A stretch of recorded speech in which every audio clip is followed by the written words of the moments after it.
sababu there is no risk. Kuna watu wako faithful siku hizi. Are there people who are still faithful in their marriage? So ni kumaanisha kila mtu atumie. Edu anasema yeye ni faithful. Okay, sawa sawa. So that is what happens, eh? So the next thing I'll talk about PrEP. So tumeijua, eh? And I'll be showing you because I have it, eh? The next thing I want us to talk about PrEP is the contraindications. Hata kama uko na mimba, ile dawa unaweza kutumia kwa sababu haiwezi adhiri mtoto. That is the beauty. That even the expectant mothers bado tunawapatia PrEP. Sawa sawa? Kwa sababu haitamkinga na haitaadhiri mtoto. Kwa hivyo kama bado uko na partners wengi na bado unataka kuchunga mtoto, lazima tukuweke kwa PrEP na haitadhuru mimba yako. The other thing is, who qualifies for PrEP? Who qualifies for PrEP? Ama ni kumaanisha ni nani anastahili kunywa PrEP? Tumesema anybody who is HIV negative. These are now the criteria, eh? Because ukikuja hospitali lazima tufanye an HIV test. If you are a negative, then na unafikiria uko na partners wengi, you are at a risk, then we'll ensure that we give you the PrEP. So you must be HIV negative. Number 2, you must have an ongoing risk. Ongoing risk. The other person who qualifies for PrEP is what we call people in serodiscordant relationship. Serodiscordant relationship ni kumaanisha ni ule mtu partner mmoja ako positive na mwingine ako negative. Huyo tutampatia PrEP. Lakini sasa hapo kuna kitu tutaongelelea. In the serodiscordant couple kuna tumambo tuko hapo. Sio kumaanisha ya kwamba kwa sababu one partner is positive, the other one is negative na lazima watumie PrEP, ati atatumia PrEP throughout. Sawa sawa? Si kuna wakati itafika watake kupata mtoto. What do we do? So what we check now for this person to stop the PrEP who is in a serodiscordant relationship, lazima akue huyo partner ako on ART for more than 6 months. Na the other thing is ako virally suppressed. Viral suppression ni kumaanisha nini? Ni yule partner ambaye ako positive amekunywa dawa zake za ARV vizuri, ya kwamba hivi kwamba tukifanya kipimo chake tunapata kwamba virus iko chini, hata mashini iwezi ka detect it. That is what you call viral suppression. Sawa sawa? There are people we do the the VL, eh? Mpaka ukipima actually unapata there's in the result inasema LDL, low detectable levels. Doesn't mean the virus is not in the body, but it cannot be detected by the machine. What does that therefore means? Si mnasikia kitu inaitwa U is equals to U. Hii inamaanisha nini?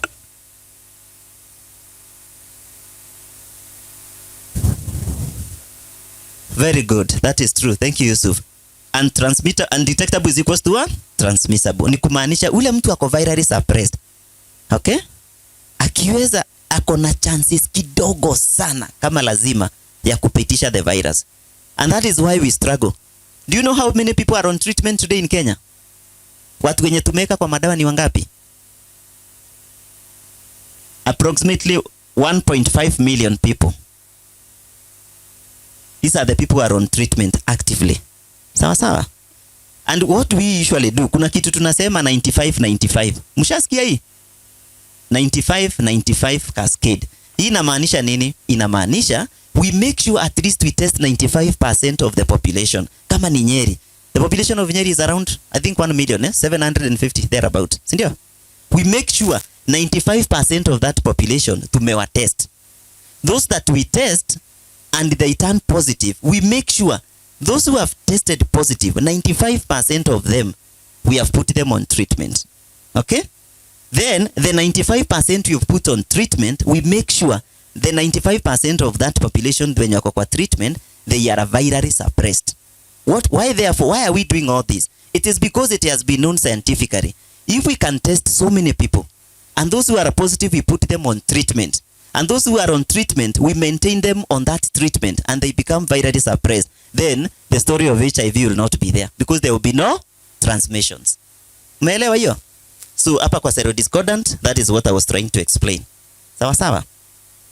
And any other person who maybe feels that maybe partner wake, you know, si ati tuna limit hizi qualifications ati unaona hai mimi si yuko hapo. Hapana. If you feel there is a need, si mtu ana, si hata ukikuja hospitali saa nyingine utuambie ulipata condom burst ama ulijiexpose, ukikuja tunakwambia ai lakini hiyo yako ni low risk. Natuambia hapana daktari, mimi nafikiria hapa kulikuwa na maneno. Hata kama mnasema low risk, nipatie ni dawa. So ukisikia kuna risk bado, utakuja hospitali, there is an assessment that we do and we will guide you if you want to start PrEP. So hiyo tumemaliza. The other thing is does PrEP have side effects? Yes, it does. Why? Because everything has side effects, hata chakula. Si ndio? Si kila kitu iko na side effect yake? Hata sex huwezi fanya kutoka asubuhi mpaka jioni. Si ndio?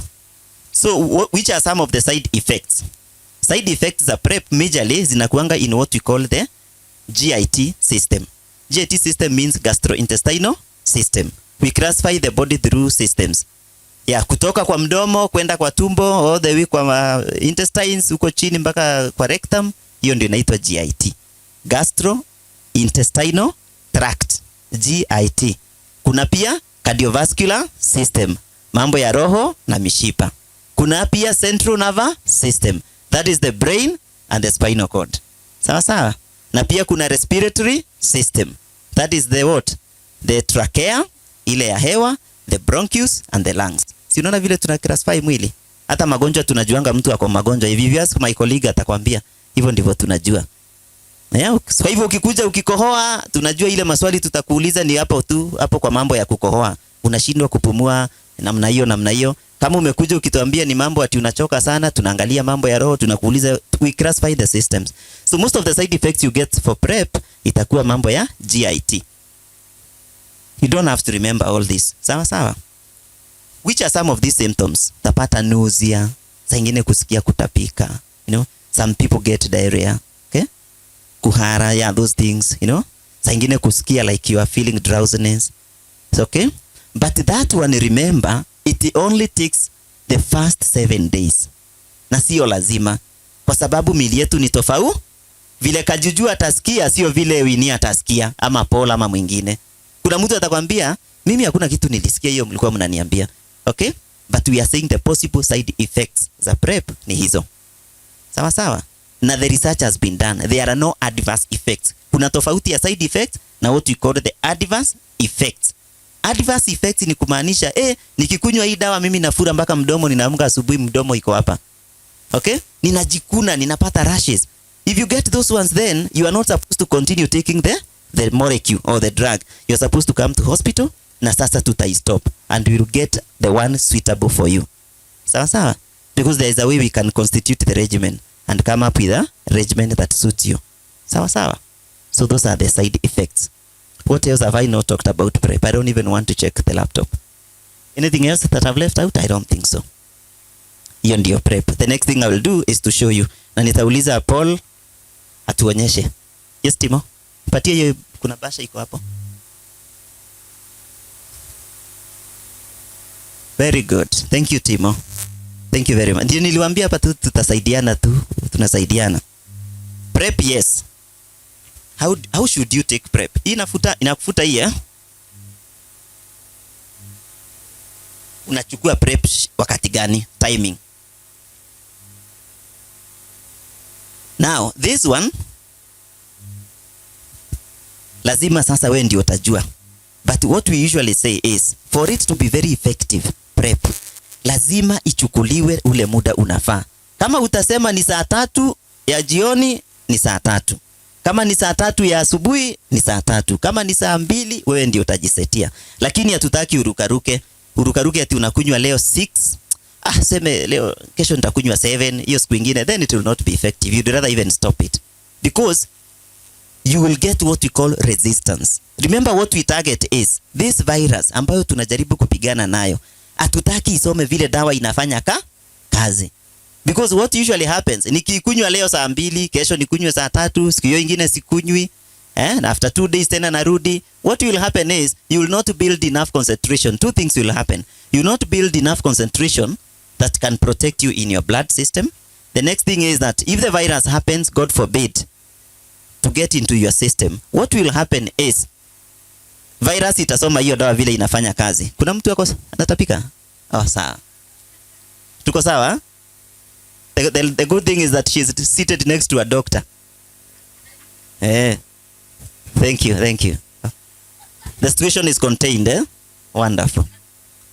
So we are saying the virus, you not build enough concentration kama unaruka. The other thing is there will be resistance. What will happen? Virus ndio hii na dawa ndio hii. Ukisha kunywa kwa sababu unaruka no good adherence, ikikuja virus inaiondokea, inapita. Sawa? Sababu imejua vile inafanya kazi. Ndio tunataka tuifuatilie. Jamrik usually say, Jamrik yuko huku? Thank you. I've seen you. Ananiambianga ni kupush kwa kona. Tunataka kusukuma hii virus kwa kona kabisa. We are not giving it a breather. Sawa? Tunaisukuma pale kwa kona kabisa, tutaki ijue vile dawa inafanya kazi. And that is how we are achieving the treatment success. So the timing, very, very important. Chakula, sio lazima ati ukule ati unaambiwa umeze wakati umekula. You can take whatever time you want. Bora we say you adhere to the time that you've set for yourself. Okay? Yes. Yes.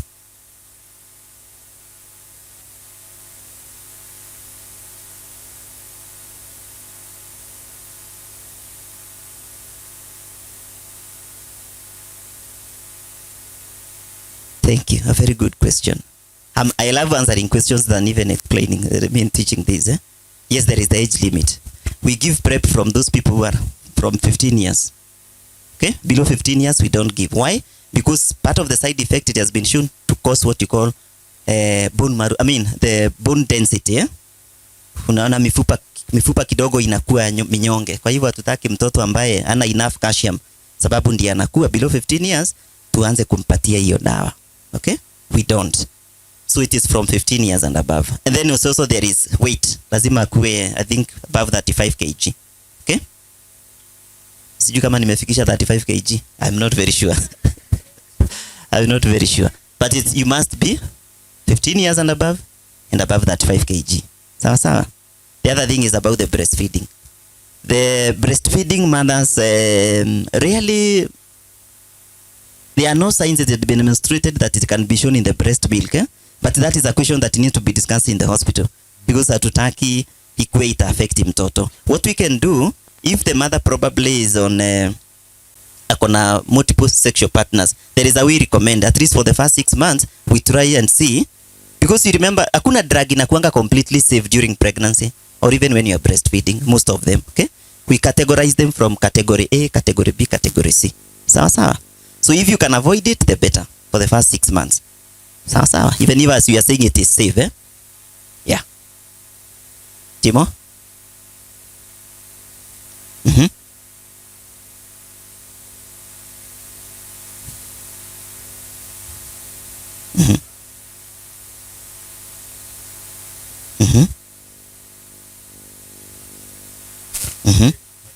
The carriers, eh?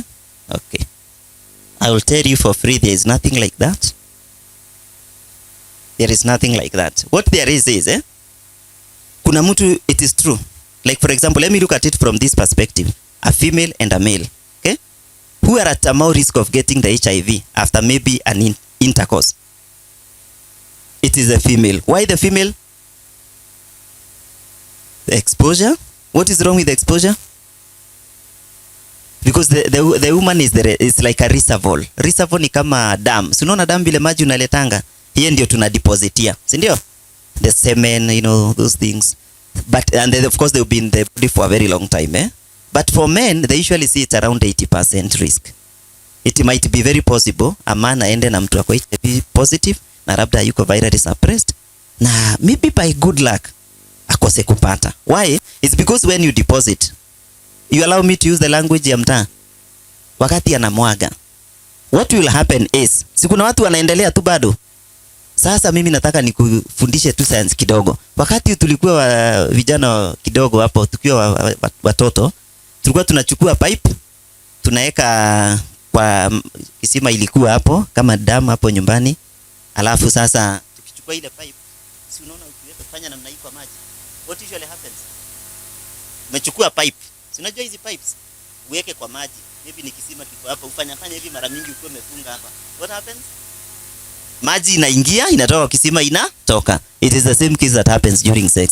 Vile tu anaendelea na amemwaga ndani, ndio ameendelea tu ya. Unajua kuna wale watu nao wamesaidika, kama ule alipatia sijui nani morning glory akafurahia, na Edu akasema tuheshimu huyo mwanaume, si ndio? Na tukamappreciate, si tulimappreciate.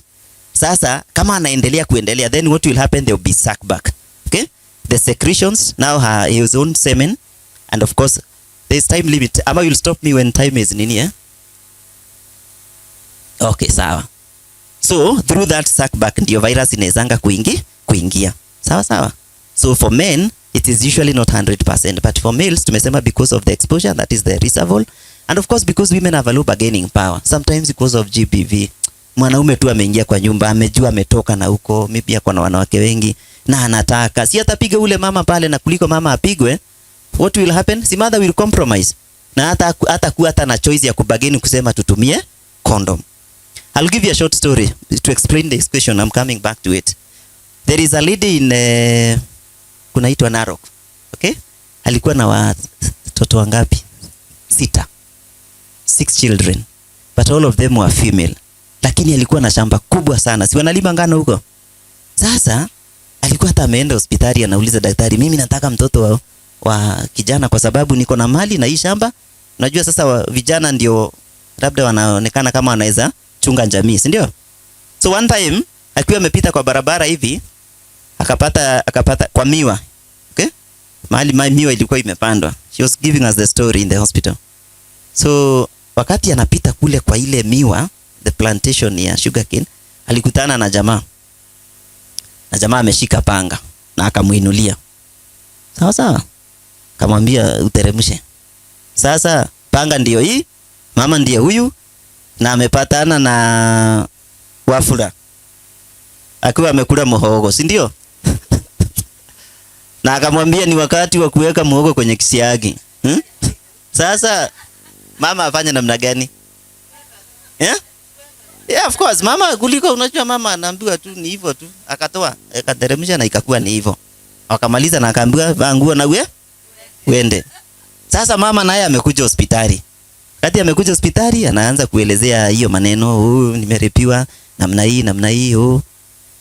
Lakini sasa alikuja after 72 hours, kwa hivyo hakukuwa na maneno ya kwa sababu hakuwa na nafasi ya kupata this knowledge that ninawapatia saizi within 72 hours. We'll be talking about it very soon. So the mother went ahead and miraculously she conceived. Akapata mimba ya kurepi, lakini na akabeba mpaka miezi 9. Lakini unajua, acha niwaambie, Mungu anakuja na mambo mingi. Wakati tuko pale maternity tukipata mtoto ni wa kijana. Labda iliishi sasa kuomba Mungu nipatie kijana, lakini naye Mungu akakuja kwa njia yake na ikakuwa ni hivyo. So she was a lucky mother of 6 girls and 1 boy. Sasa si maombi yake ikajibiwa, lakini kwa njia nyingine ambayo hatuelewi. Very good. So issue of carrier, it is about the immunity. Sawa sawa. There are people whose immunity are very strong. Hata akienda na wewe leo, maybe you are HIV positive and you are not on treatment, it is huyo mtu hatapata. Sawa sawa. It is possible because of the immunity. Okay? Now but they are very few, Such characters are very few. It is because of the immunity. They have strong immunity. Si hata homa kuna mtu atapata hapa homa kuwe kesho akuji kazi, na mwingine tu atafanya hivi mara 2 asubuhi na anaendelea na imeisha. Si ndio? Yeah, it's about the immunity. Any other question before I proceed?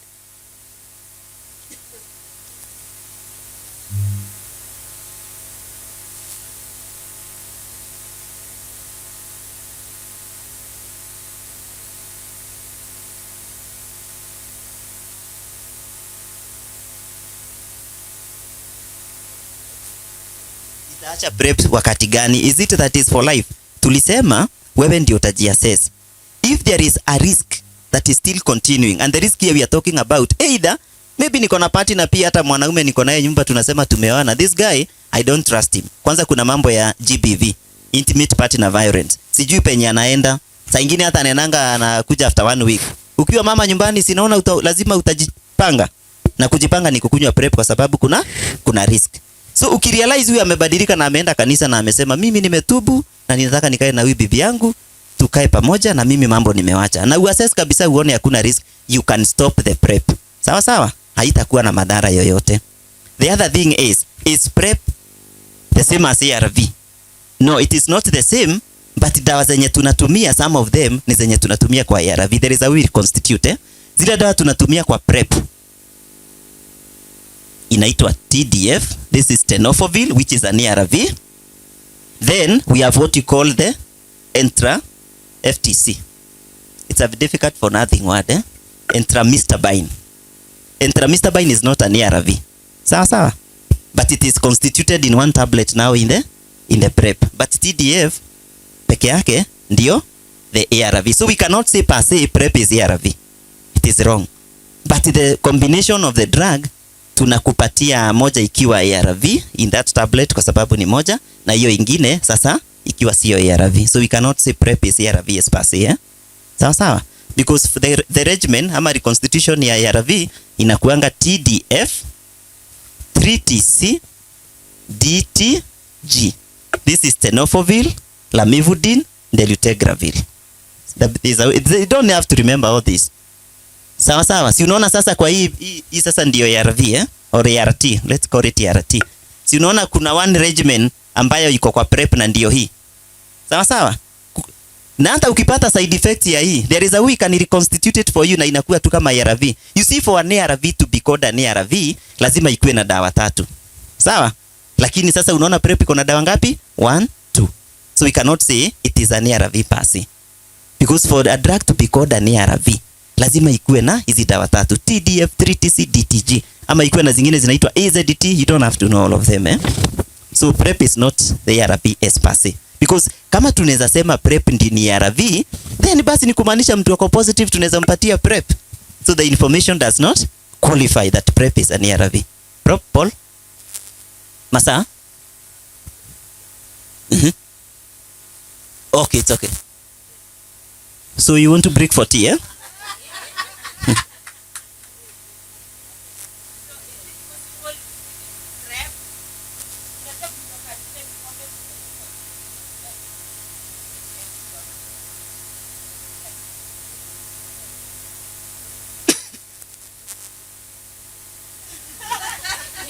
Correct. Adult learning. Correct.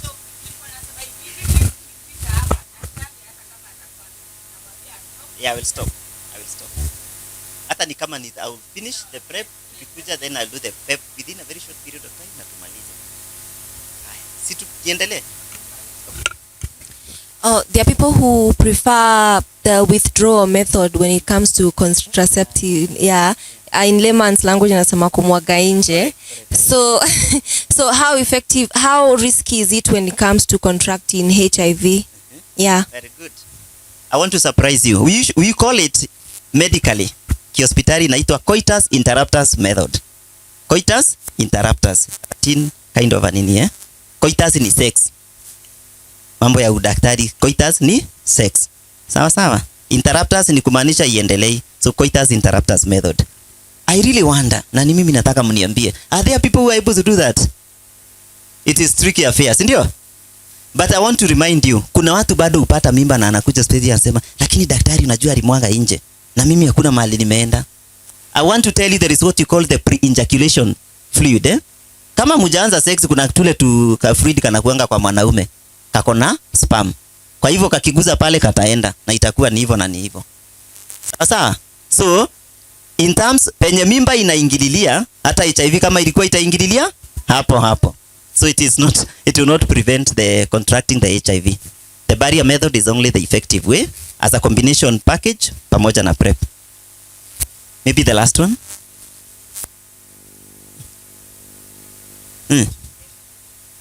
Very good.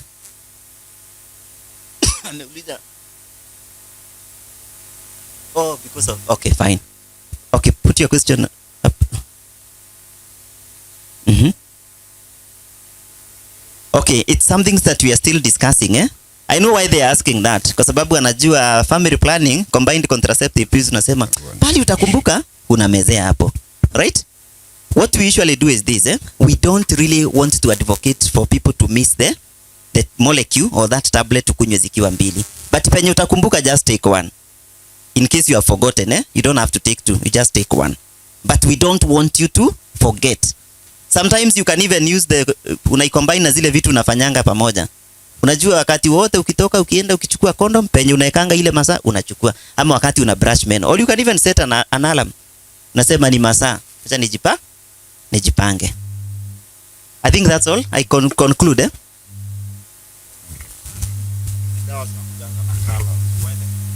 Oh.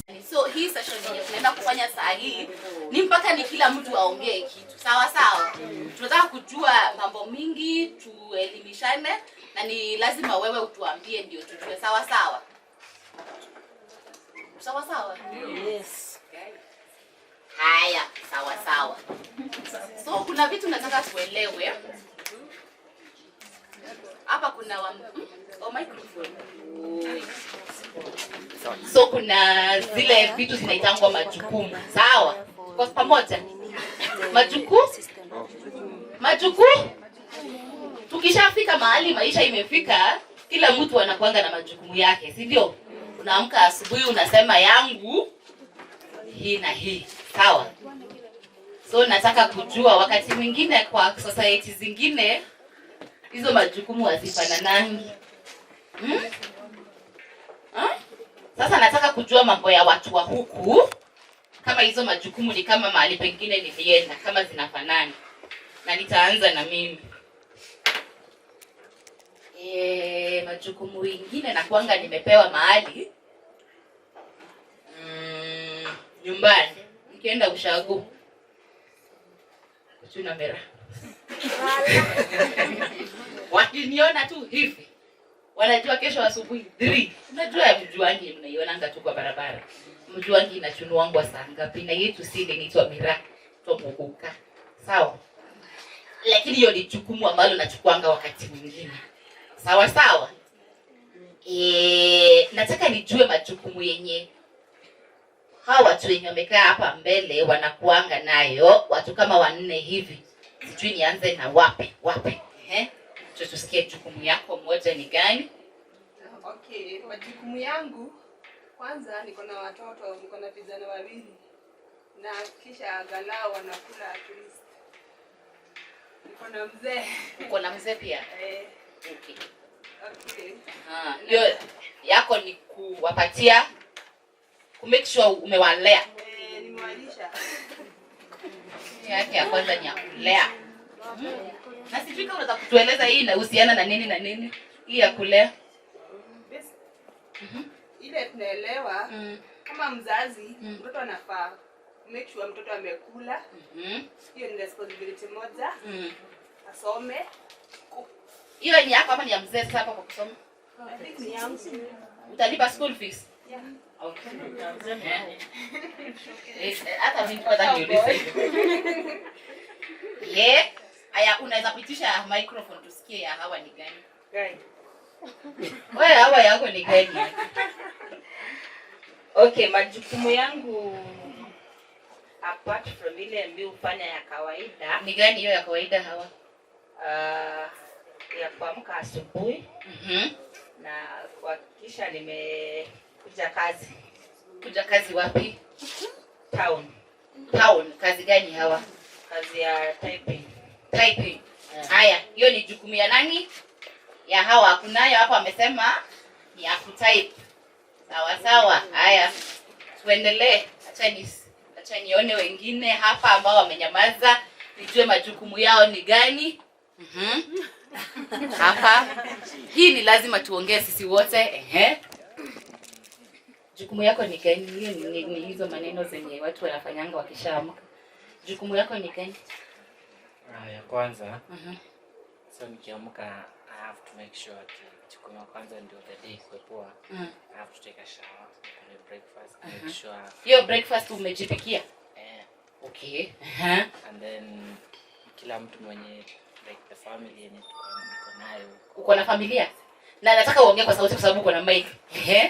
So ni make sure nimejua what the day itaendelea like. Hiyo family umesema uko nayo, make sure hiyo family imefanya nini? Si kila mtu ameenda, kama kuna watu wanaenda shule, mtu ameenda, kama kuna transport ya kupeana. Kawa ni kuna transport ya kupatiana, wewe unazipeananga fare. Yeah. And then bado ikifika saa 6 niingie chama. Uingie chama. Hiyo ndo kazi yake hiyo ndio jukumu yake. Hapa jukumu ni gani hii? Jukumu ni kiamka asubuhi, kujipanga ndio niweze kuona wagonjwa. Huyo ni daktari, lazima aone wagonjwa, hiyo ndio jukumu yake. Na si lazima hata uoge, hata hiyo yenye unafanyanga kama unaoga bado ni jukumu. Maamuzi. Sijui ni mambo mengi ama ni mambo yepi mnajua ambayo mtu anatosha afanye tu uamuzi. Ukishafika mambo ya afya ya uzazi. Sijui kama tunaelewa hiyo. Ni mambo gani unakanga unaona hii itabidi niamue. Ambayo yanalingana na mambo ya uzazi. Nitaanza. Mimi mahali niko saa hii sina pesa. Sawa sawa. Sina nini? Na kama niko nayo ni kidogo. So ile uamuzi nimeamua kufanya, sitazaa kwa sasa. Nitazaa lakini si saa hii. Lakini kwa sasa sitazaa. Sawa sawa. Lakini sasa najitaka kujua ni uamuzi gani zingine hapo mnafanya ambazo zinahusiana na afya ya uzazi. Sijui kama hilo swali limeeleweka. Nisikie huko nyuma kabisa.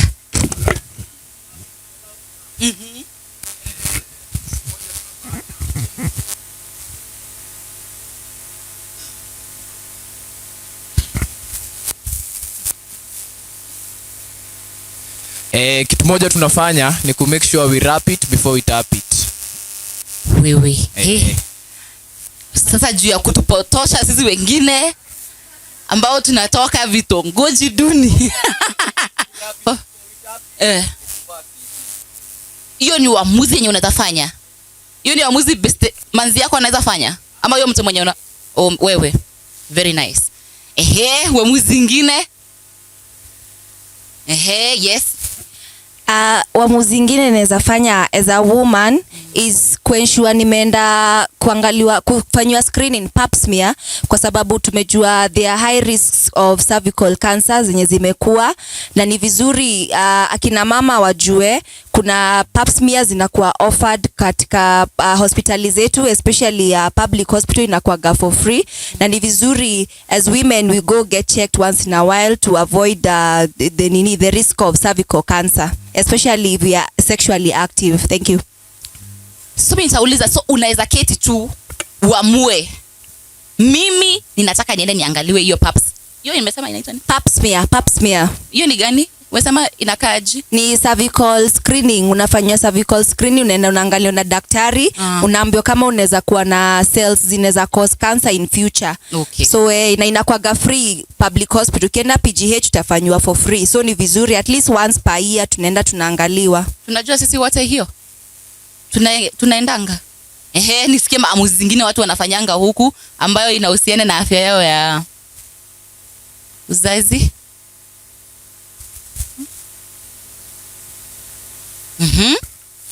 Uamuzi mwingine, kuna mtu alikuwa ameinua mkono hapa.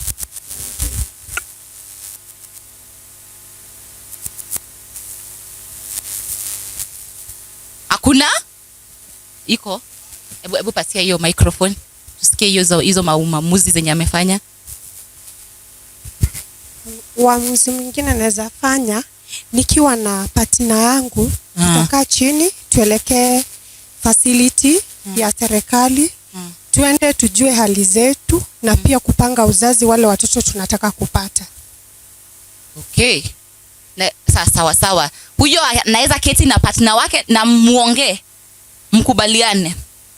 Na wenye wana partner sijui kama hizo ni maamuzi mnafanyanga, mnakitingi na nani? Unajiamulia tu juu uko peke yako. Nijue uamuzi mwingine ambao mtu anaweza fanya ambayo ndio hii hawa. Okay.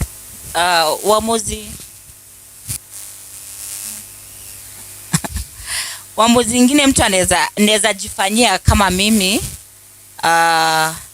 Neza kwa maybe nimepata mimba na sikuwa nimeipangia. So neza amua kama mimi kuitoa.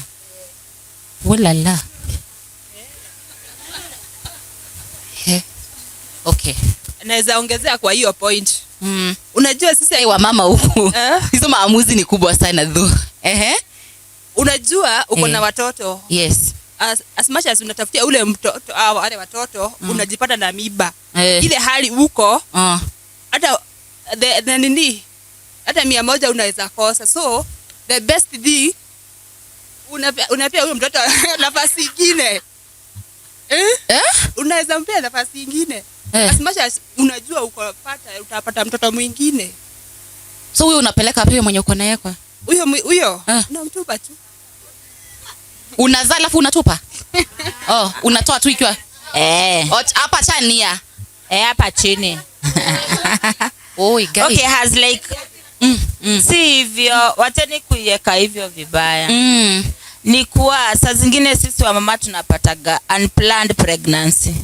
Na ukijiangalia unaona uwezi carry hii mimba, maybe hata mzee ametoroka. Yani tu hata ujui ni nani by the way. Unaona umeenda ile tu yenye tunasema venye uko na multiple sex partner. Tunapata mtu amesha kaliingia na huko umekapangia we hata kwa akili yako akakuwa. Sasa kwani condom ili bust tu. So vitu wewe ulikuwa umeamua lakini condom ikabust tu. Sasa naweza amua mimi maamuzi yangu kulingana na mimi kivyangu. Nione shida zile naweza pitia nikiwa nimezaa huyu mtoto. Naweza amua ama ni pasta. Mnafanya kama penzi na pasta.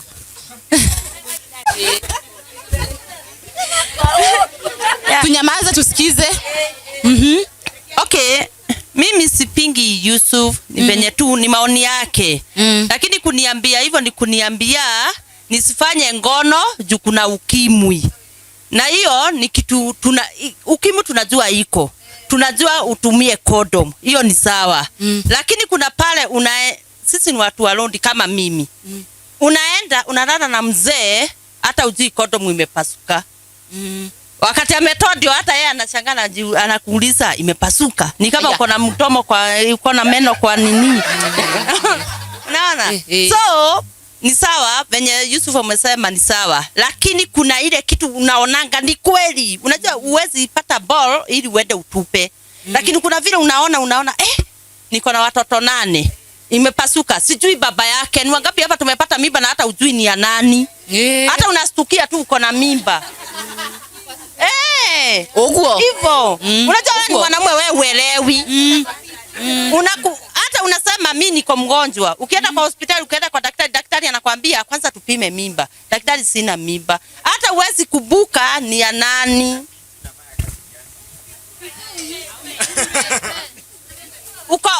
Hata kwani pitu kila mtu anazijua. Sisi ndio tunajua pitu kwa sababu tumetembea. Lakini watu wengine wetu hapa hata hatuijui, hata hatujui ni ngapi. Mimi ndio najua hata ni 2.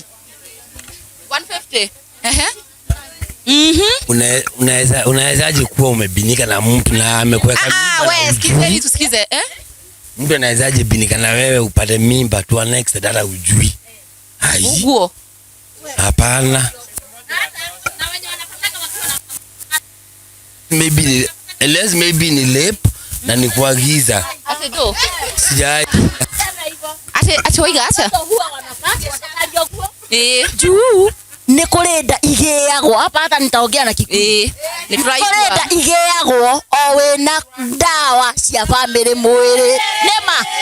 We, ni undu wawe mundu rume atakumenya rugano ruru uria ruthiaga. Ndoi. Hello. Hello, tuigwe. Hello. Na ni ale kana kaukanda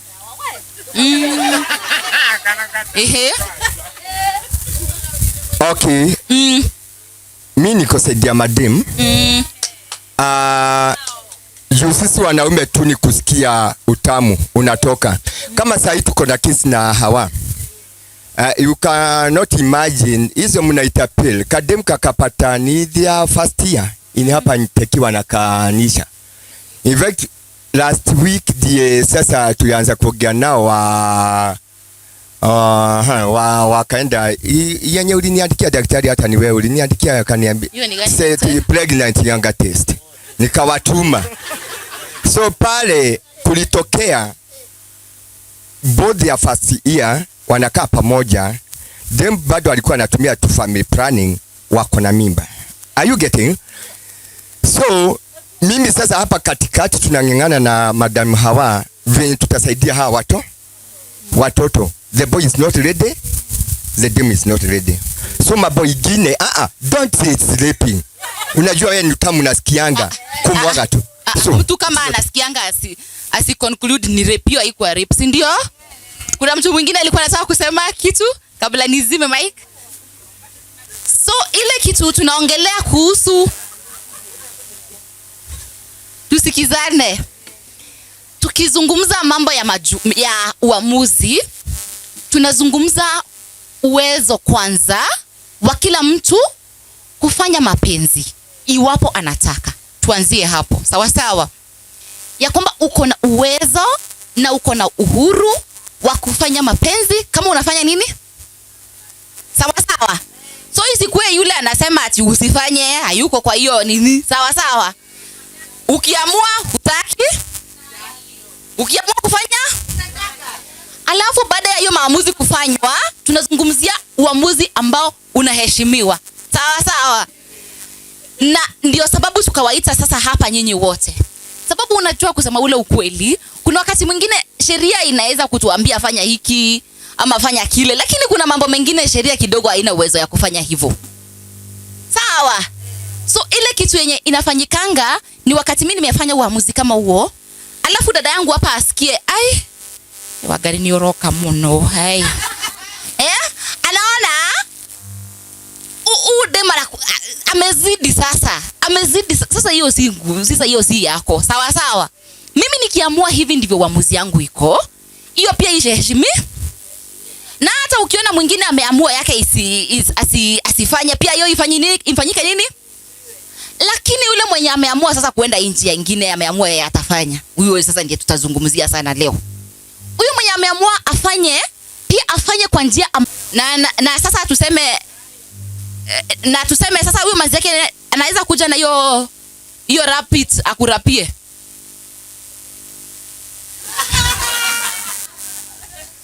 Tuko pamoja, kuna mtu anaelewa ile swali nauliza. Sasa yeye alishajipanga hapo akakuja na hizi bidhaa zingine hapa daktari alituonyesha. Kitu nauliza ni nani alisema hapo kwa singu? Msichana wewe. Na huyu sema sasa for example, ama nisitumie mimi kama mfano. Sema mimi ni manzi yako, nikikuja nayo ni sawa pia ama hiyo uwezo imeishia na wewe? So nikikam nayo pia ni sawa. Iko tu sawa. Hiyo pia ni kusema sisi wote jukumu la kila sawa sawa. Usiende ujishtue. Si ndio? Usiende huko ujishtue, uende huko unajua kile umeenda alafu upate hana. Beba yako. The more the better. Si ndio? Wamama tuko pamoja. Wasichana tuko pamoja. Usiende huko upate hana alafu akwambia aki mimi nilikuwa nafikiria iko lakini haiko haki. Beba hata 2 hata 3. Kwani naangusha handbag? Kwani nafanya uanguke chini juu umebeba? Beba zote. Sawa sawa. So tunazungumzia ile uwezo ya mtu kubeba, na si kubeba tu, hiyo iheshimiwe pia. Si ati sasa nikibeba alafu tena ikianguka kidogo mnaniangalia ni kama ati hoi. Sijui nani anaweza kuwa amebeba yake leo. Just for example, tusiseme mambo yenye iko mbali. Wacha tuone. Sijui kama Wangui yako na zawadi, wacha tuone. Ni nani yako nayo? Na siku alipewa na Hawa. Nani yako nayo? Thank you. Bas, very nice. Wangui zawadi zikuje sasa tafadhali. Wangui harakisha tafadhali hizi zawadi. Nani mwingine? Jehova. Bas. Mwingine?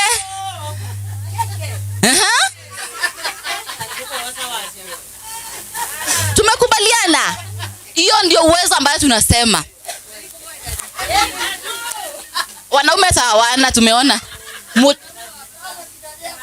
Hebu nisaidie na handbag yangu, nisaidie wanaume kwa sababu hawa maya. Ni gani ni nani? Yangu sijui kwa wapi. Hata mimi niko shwari niko nayo.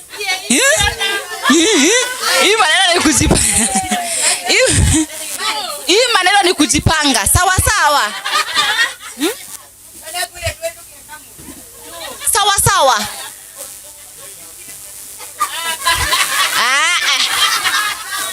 Wacha mimi nitoe yangu wangu yanipe zawadi kwa sababu mimi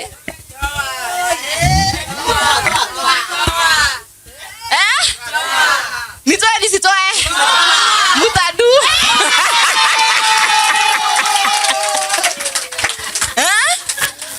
Ni ile uwezo ya kuibeba. Na hata nikibeba si yako. Muachane na bibi ni bebe kwa sababu najua matumizi yake na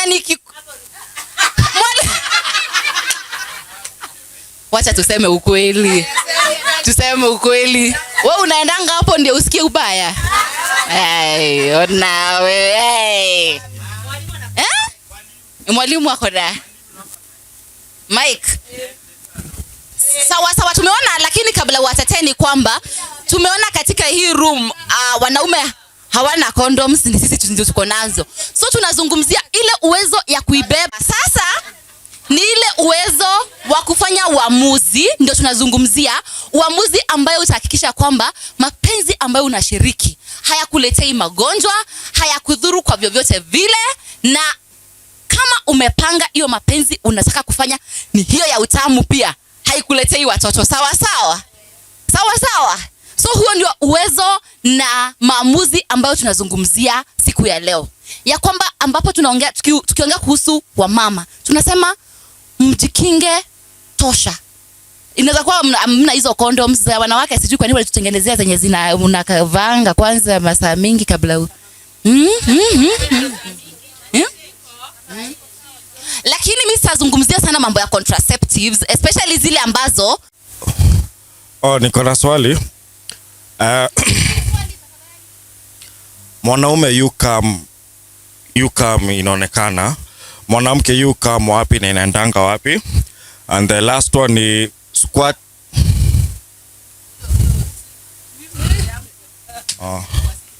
Na hiyo nyingine ni squatting ni urine.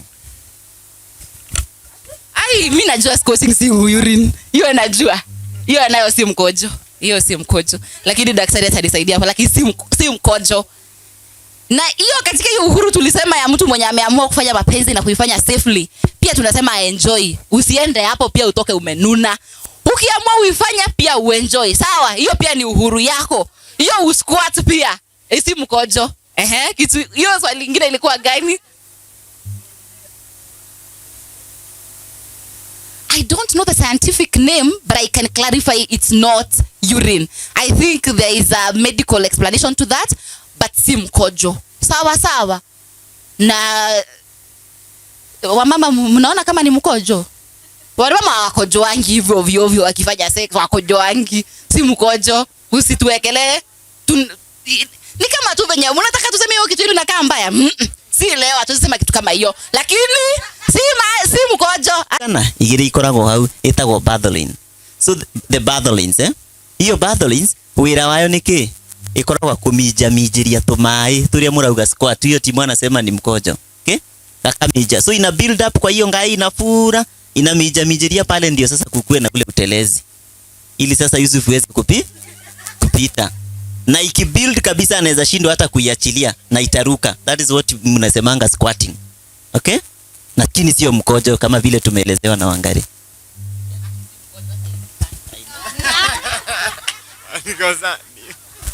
Kwa ulikuwa unafikiria inanukanga?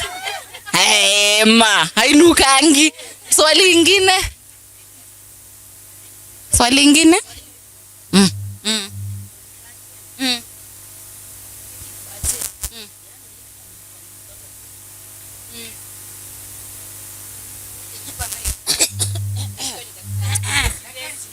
Okay, ikoaje? Cheki iko hivi.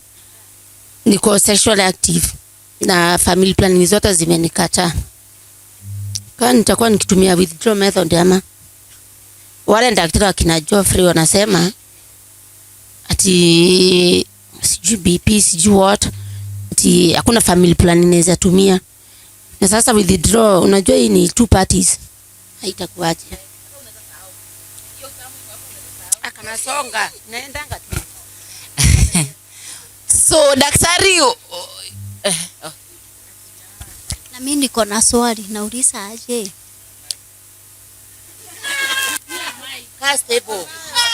Nauliza aje. Tuseme kama mimi sasa nipate mimba. Yani nilipatanga mimba ya mwisho na ya pili nikaambiwa mimi siwezi pata mimba tena. Labda niende nifungwe. Na sikujua shinda. Na sikujua shinda ilikuwa wapi. Hiyo daktari atajibu, lakini niseme hizi maamuzi ambazo nimekuwa nikizungumzia, tusikizane hapa, ni maamuzi ya kila igua. Tusikizane. Maamuzi ambazo ninazungumzia hapa ni uamuzi wa kila mtu, sawa sawa. Hizi si za couples. Sawa sawa. Ni uamuzi wa kila, na ile nataka kuemphasize ni hizi maamuzi pia si za daktari. Sawa sawa. Hasa wakati tunapoingia katika hospitali, atuendangi huko daktari akatuamulie. Tunaendanga huko daktari akatusaidie kuamua. Ni sawa sawa. Hiyo imesikika. So hasa nikienda huko niamue daktari leo, hii ndio contraceptive yenye nimeamua. For example, niende kwa daktari huyu, atatuambia aina zingine, lakini nikiseme for example moja, niseme nataka kuwekwa gani? Ni gani mnajua? Depo. Daktari nikikuja kwako niseme nataka kuwekwa depo. Ile daktari anaweza kusaidia sana. Ni kuna vitu wanaitanga vitals, hizo watatuambia ni nini, anakupima vizuri, angalie kama hiyo itakubaliana na mwili yako. Hiyo lugha ni inatumika tu na mimi si daktari. Aone kama hiyo dawa inaweza kunidhuru ama hiyo yenye nimeselect inaweza kunidhuru, aniambie by the way Wangeri unajua isipokuwa depo kuna hii ingine. Sawa? Kuna hizi zingine 3 zenye tumejua. La hii moja kulingana na venye nimeona kwa afya yako, hii inaweza kukusaidia. Nimwambie daktari mimi naona hiyo yenye umeniambia ni option.